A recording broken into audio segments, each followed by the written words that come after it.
The schools may be on summer break, the state budget may be late again, but the end of legislative session is barreling down on us, so everybody working on and covering Beacon Hill is working as fast as a college senior who left their final paper to the last minute. Speaking of that budget, a compromise between the House and Senate now sits before Governor Maura Healey. And as listeners might remember, the Senate side of that equation doubled down on education as a major priority. I'm Jennifer Smith, and this is the Codcast, CommonWealth Beacon's podcast about policy and civic life here in Massachusetts. Today, we're talking about the showpiece educational initiative in the budget, Free Community College in Massachusetts, as a way into a broader conversation about just what higher ed is for, who it's for, and what it costs. I'm joined by State Senator Jo Comerford, who represents the Hampshire, Franklin, and Worcester district. She's also the Senate chair of the Joint Committee on Higher Education. Senator, thanks so much for being here. It's just a pleasure to join you. Thank you so much. So we're here to talk about not just some specific policy legislation, but the broad scope of higher education policy right now. But let's start with maybe the most timely part of it, which is there is a push for entirely free community college in Massachusetts. Give us the background on that. I'm happy to.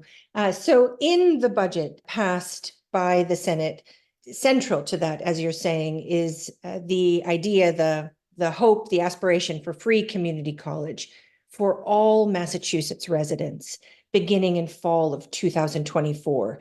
That's in the center of a $2 billion investment in public higher education. And of that $2 billion, $256 million is dedicated to financial aid for students to attend any public higher education institution. So I like to frame it in the $2 billion and $256 million for financial aid because, even though the Senate focused this session on free community college, we're doing it inside a vibrant 4-year ecosystem of higher education. And we see this as a value add to the entire ecosystem.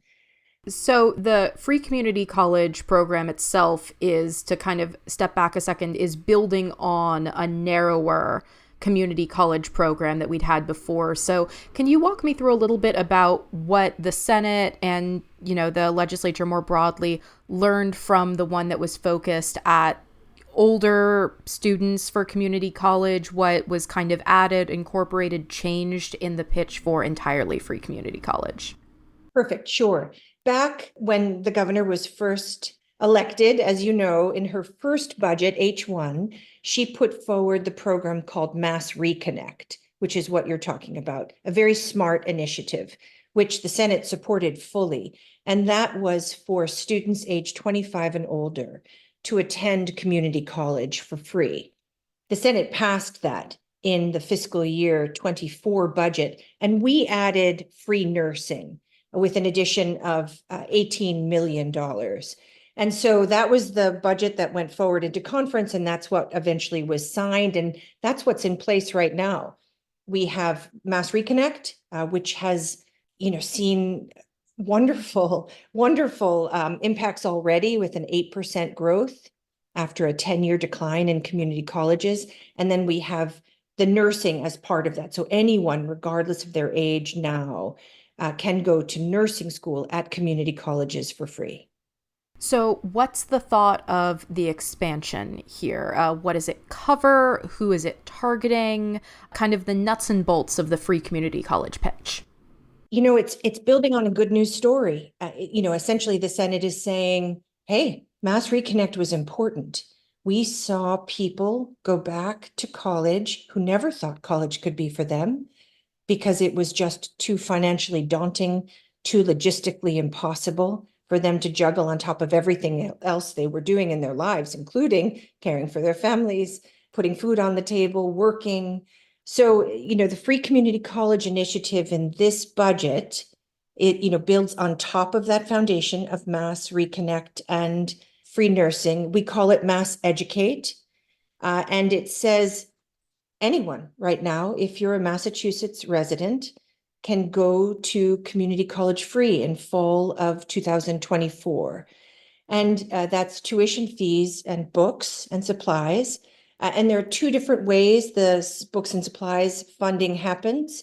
There's a baseline of $1,200 per academic year. And then if you're Pell eligible, there's another $1,200 added. So those students would be $2,400 for supplies. And that's, helping to deepen the Senate's commitment to equity. So I'm glad you talked also about these kind of extrinsic costs, because you can also have a complicated conversation about what it means to make college affordable. I'm sure had the experience that many people did, which is having friends where the thing that was make or break was, for instance, whether or not their scholarships would cover housing, would cover books, would cover food, something like that. So how was the Senate approaching kind of the holistic cost picture of what it means to go to any college in Massachusetts, not just a community college? I love that you asked that question. We call it in the Senate the total cost of college. So we, of course, have a responsibility as the state to think of the foundational cost, tuition fees, book supplies, right? And that's what we're addressing. But we recognize, like you recognize, and all of our constituents recognize that it's not just that. It's, as you say, it's housing, it's food, it's transportation, it's childcare. It's the unforeseen expenses that students face. So we do two different things to address this. And I will say, and I believe the Senate President would say the same thing, we're not done with our commitment to public higher education, because we know we have to go further if we want true equity and true opportunity. But we do two things. One is we set up something called, for the first time, a Free Community College Persistence Fund. And, we're trying something new here. And so that is new. And it came out of conference at $2.5 million, which is arguably not a lot of money. But that is for students at state universities and community colleges to cover unanticipated costs, the unfunded basic needs, such as transportation or food security, short-term housing, childcare. And, we're going to work that fund to really see how it gets dispersed, the cost of dispersing it. Is it equitably dispersed? But that's supposed to meet students right where they are and help them persist, help them complete. And we also included again in this budget a commitment to hunger-free campus initiative. That's at $500,000 in the final budget. And what that does is it's grants to colleges for everything from food pantries, and there are more and more campuses, as you know, and also work with students to access SNAP, which is the Supplemental Nutrition Assistance Program at the federal level, and the Healthy Incentives Program, which is HIP, at the state level, which helps with fresh produce bought from Massachusetts farmers. And then we do two other things. We build on a program called Success, which is aptly named, at community colleges. And that's, as you know, targeted to students that have traditionally had the greatest barriers to completion and persistence. First-gen students, immigrant students, low-income students. And so we fund that and we bring that to the 4 years. We say, hey, this worked. This helped students persist and complete. And we're going to do that also at the 4 years. And that's peer mentorship, that's tutoring, that's academic wraparound services. And, we're going to continue to expand and grow that. So we've kind of touched on the fact that higher education is an ecosystem. There's the community colleges, there's four-year colleges, there's grad schools, all of this big picture in a higher education, which of course is very central to a lot of how Massachusetts kind of understands itself as this hub of education. It's a bit of a broader question, but thinking about where this free community college plan, these aid programs for 4 years come in, how are you thinking about the role of these different options in terms of higher education? Is the idea that this is kind of subbing in for people who may want to do a 4-year program but couldn't jump in immediately? Why focus on community colleges, and is it kind of a gateway, or is it supposed to kind of be the end goal? Help me kind of contextualize how these are all speaking to each other. Really good question. I think of it as opening doors in every level of higher education. So we open wide the door to community college. We're breaking down all kinds of barriers there, as we've talked about. But we have also turbocharged, to use a funny word, but we've also turbocharged financial aid in the Mass Grant Plus and the Mass Grant Plus Base, which are two big programs of financial aid that are available to our students here in the Commonwealth. And they go to the 4 years and UMass. So as a result, for example, of last year's Leap Forward, the fiscal year 24 budget, which is in play, 25,000 students went to school, tuition fees, book supplies, free because of Mass Grant, right? That the entirety of that program. And so even as we make community college free, we are saying, we don't choose for you as a student where you want to go. So let's also make college affordable in Massachusetts, more affordable for the 4-year ecosystem. And that's, of course, focused on publics, but also it supports private, systems in the Commonwealth as well. So we're pretty proud of that because we want to see a continuum of education. The other thing this budget does is we tackle something called mass transfer, which is the ladder, if you will, or the scaffolding that connects a 2-year to a 4-year. And we established this program, mass transfer program, right? It's already in place, but we're saying, hey, let's make it better.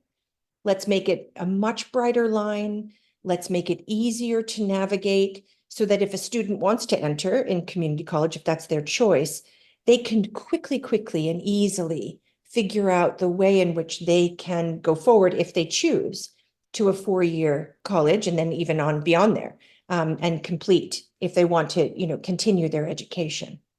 We're going to stick with sort of the meta questions for a moment because the other thing that's been very interesting, we've talked about it, there's been some reporting on it, which is essentially what is the promise of higher education here in 2024.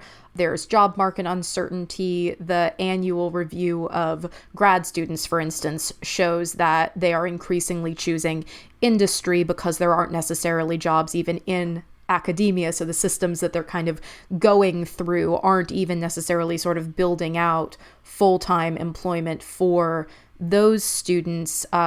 We used to talk about colleges and universities and even community colleges as kind of that guarantee of a good job. So can you sort of put this into a broader perspective right now of what, in your view, is the case for higher education in Massachusetts in terms of employment, but also those sort of intangible values? Is there a way to kind of measure what the pitch is for making sure that people have access to higher education if they want it? When we were in the midst of COVID, and I'm going to take us back if we can to the pandemic, which of course many would say we're still coming out of or still grappling with, which I agree completely. I thought to myself, I was chairing the Senate's Public Health Joint Committee on Public Health for the Senate and, looking at the rife and completely exposed inequities in the Commonwealth in terms of who was hit the hardest. And I thought to myself, how are we as a legislature, as a government, going to honor the fact that these inequities have always been here in the Commonwealth, right? We can just see them now, and they're claiming lives and they're ravaging communities. And yet we knew they were there before the pandemic. And so how are we going to build back more equitably with greater opportunity? And I challenged myself going into the next session, to say that I wanted to work on the great equalizers, the great equity engines. And I came to think as I did my research and looked at the disparities, health disparities, economic disparities, housing disparities that correlated with access to public higher education or higher education writ large. I thought that's an area that I would like to continue to advocate for because, someone with a higher education degree, an associate's or a 4-year or let's just leave associates in 4 years for now. Of course, it gets more robust with graduate degrees, but they have longer life expectancies. They make more money. They have greater housing security. They are healthier generally. So that's the sort of value, ethical value that I place on opening the doors to good quality, affordable, accessible higher education. But then I think, okay, we're facing 21st century needs, where we need 21st century skills. And in Massachusetts, the Economic Development Secretary Yvonne Howe says, right, Team Massachusetts needs to embrace a 21st century economy. And we need students trained and educated in excellent institutions who are coming out to grab hold of those 21st century skills and fill the very many employment gaps we have currently in the Commonwealth and help power our economy to grow in even more transformative, more equitable ways. And so I want those students to be as diverse as humanly possible. I want them to be breaking all kinds of ceilings, and changing family trees as they take hold of these 21st century skills in these 21st century employers and help power us forward. So implied in this conversation and the push toward more affordable higher education is the knowledge of how substantial student debt has become as part of the calculus. So what is your position, your feeling right now on efforts to mitigate student debt, either by making college free itself or debt forgiveness? What is, in your head, the place in the higher education math that's being consumed by the student debt conversation? Yeah. So let's just talk first about the debt and the financial aid that is really bound up at the federal level. And let me just say, the work of the Biden administration to do loan forgiveness has been transformative. We've seen that here in the Commonwealth, right? I've heard constituents tell me directly their lives are changed forever because of this. So I say yay and thank you to President Biden. And I also know that there's lots of good conversations happening at the federal level around the FAFSA and ways to expand the FAFSA and make it scale to where we hope that it will be even more useful to students. So I can influence through my own advocacy like everyone can, but I'll focus now on the state. I believe the Senate and the legislature and the administration are really aware of the downward pressure that student debt puts on our constituents. And I know you've covered this and you're completely steeped in it too, right? It limits opportunity, it limits choices, it limits risk. And when people are grappling with great debt, they can't take that new and innovative job because they can't risk that leap because they're so close to not being able to fulfill their own debt burden or deal with their own debt burden. So, we had lost ground from 2001 in both our public higher education spending and also the per student support that we were giving. We are building back, and I'll be looking for those fiscal year 25 numbers once they're out, because we took a great leap forward in 24, the legislature and the administration. And I think we're going to see real gain toward relieving the burden of student debt. And I should say that this budget also contemplates two forward-looking initiatives.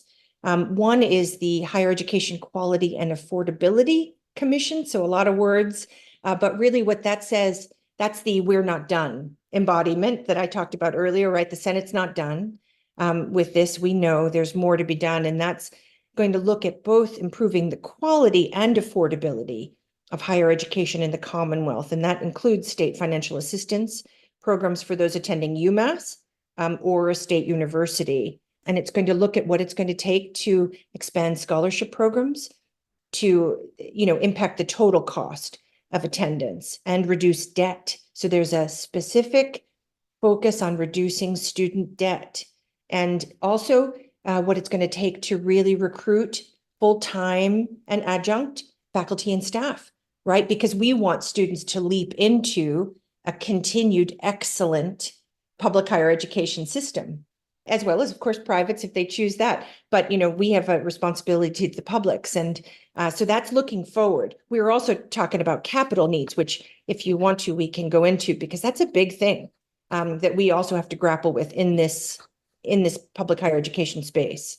Yeah, that was actually going to be the next direction here, which is just, this is, as we've talked about before, I chatted with Senate President Spilka and Ways and Means Chair Rodrigues when the initial budget came out, but the tilt and the spend in this budget focused toward education, obviously pulling a lot from the Fair Share Amendment, the millionaire's tax revenue. What is the cost picture that we're looking at here, not just in terms of, what students are taking on in terms of burden, but actually maintaining a system of the scale that we have here in Massachusetts? Are we meeting that?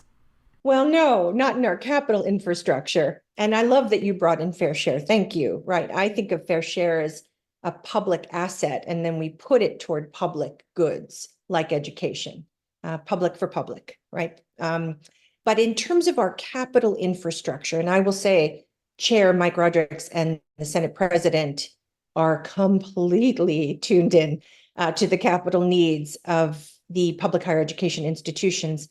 I had the privilege of chairing the Senate Ways and Means hearing focused on education. And the number that was quoted back in March was $6 billion of deferred maintenance on our public campuses. Now, we took a leap forward with the governor in the last budget, and I think that was meaningful. But, quite honestly, it didn't come close to addressing what we need to address. And so folks might ask, what does capital infrastructure matter to a student?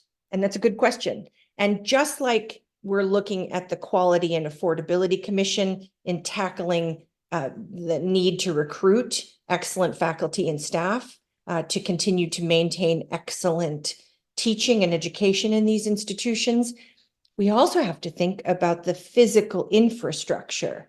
Because if campuses aren't able to educate students in healthy buildings, or buildings that embody the ability to teach 21st century skills, an engineering building, for example, or a bioscience building, or an architecture building, we're not going to be able to get them as far ahead as they want to go and as we want them to go. And then, we also have to keep buildings simply safe and accessible and healthy.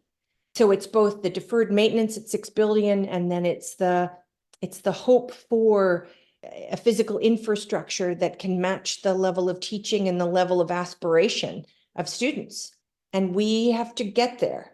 So I have my own hope that with the additional fair share money that we know is coming in this fiscal year, that we're going to be able to work with Governor Healy as the legislature in really ratcheting up the amount of funds that are available to institutions to do this kind of both back work and forward work that we have to do. The back work is deferred maintenance, and boy, we have to tackle that. And then the forward work is what we want our campuses to look like, be like, for generations of students to come. And we've touched on this sort of in passing here, but the question of the model of higher educational institutions now is kind of in flux. There's more reliance on adjuncts rather than tenured faculty. There's a national, very complicated context of increasing hostility toward higher education, not necessarily in Massachusetts, but, to not acknowledge that that's a reality nationally puts everyone in a slightly weird spot as the home to several of those kind of elite institutions that so often kind of get, the laser eyes pointed at them. So how are you thinking about the state's responsibility, if at all, to kind of preserve higher education as an important part of the economy, but then also getting to discussing or countering the arguments that it is somehow creating an environment that we don't want to be encouraging, that it is in some ways doing something to young people that should not be encouraged? as you say, this isn't as much of a conversation in Massachusetts as it may be nationally. What I see, and I'm in the Senate, right? So I'm not leading one of these campuses or even, faculty or staff on these campuses. What I see are a lot of important conversations happening on campuses across the Commonwealth, including ones that I represent, asking those big questions. What's the highest good that we can be engaging in with our students, who are, of course, the rising generation and the reason we work, right? We work for the rising generation. And, I'm going to try to keep supporting those kinds of conversations going forward.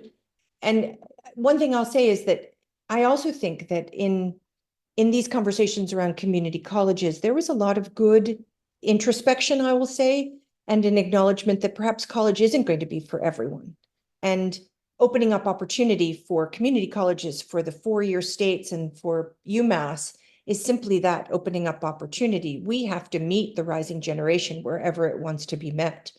And that's why, as part of this, I also really support a continued look at certificate courses and other kinds of training programs, right? Vocational schools, the different pathways that we're trying to open up with voc schools or certificate courses and in all of our high schools and vocational schools and colleges, because I think that's our responsibility, right? We can't say to our children, you have to go here. We can simply say, here are all your options, and we hope you fulfill your biggest dreams, and hopefully you'll give back and make us a better place to live for your children. And it wouldn't be a conversation with you if we didn't take a pivot over to West Mass before we can finish it out. So thinking about the regional spread of educational options, and then sort of where different universities and colleges, public and private, are carving out the space for themselves that have to do with being rooted in a region. I am trying to remember in what context. I believe it was around the Mass Inc. Pioneer Valley report that this came up for me last, but the way that, for instance, the UMass program is working on science and agricultural focused programs out in Western Massachusetts. So is there something that you want to highlight or dive in on about what a regional statewide education system can look like at sort of its highest and best potential? Yeah, I mean, it's one of the coolest things I think about community colleges and state colleges and the UMass system is that they're so grounded in where they live. And, your example about UMass is perfect. It's a land grant institution, and it takes its extension work really seriously. So it extends out, especially the ag piece of it, and also I'll say the clean energy piece. It extends out into the community, offering all kinds of things, everything from on the ground pest management to soil testing to water testing. And then it has this food science hub, which is doing this world-class research. And you're right, Mass Inc. did a super job at elevating that and really launching it. And I'll say the Senate picked up on that. And with the support of the Senate president and the Ways and Means chair, we put $30 million in the Economic Development Bond Bill to support that first in the nation food science hub. And why is that good? Well, that's one of the things that Secretary Howe and the governor are talking about in terms of, ways we can claim our turf, put roots down, really advance our economy. But it's also important for Western Mass. I represent hundreds of farmers. So it's right for us to do that at UMass Amherst. And UMass Amherst knows that it's right for us to do that. And Mass Inc. did as well, with the good folks in economic development in the region. And it's one of the best things I think that our public institutions can do, which is capture the greatest and highest opportunity in the region and then fan that flame. And that's what UMass Amherst is doing in those two instances. And if we are able to grow that work in Western Massachusetts, we will see huge economic benefit. That's everything, goods and services, but also jobs to create the infrastructure that we need to do that work in, and then jobs to power it forward. I'm really hopeful, and I'm grateful to the administration for supporting that 30 million, hopefully, in the economic development bill. And I've had terrific conversations with them about it. And that, my Senate colleagues for saying, yeah, let's go. Let's go for food science as an economic development good for UMass Amherst. Thanks again to Senator Joe Comerford for joining me on the Codcast. Thank you all for listening. I'm Jennifer Smith. Our producer is John Gee. Leave a rating and review wherever you're hearing this now if you want to help other folks find us. Don't forget to subscribe to Commonwealth Beacon's daily download if you want a newsletter from us in your inbox every day. And email codcast@commonwealthbeacon.org if you ever want to get in touch directly. We'll see you next week.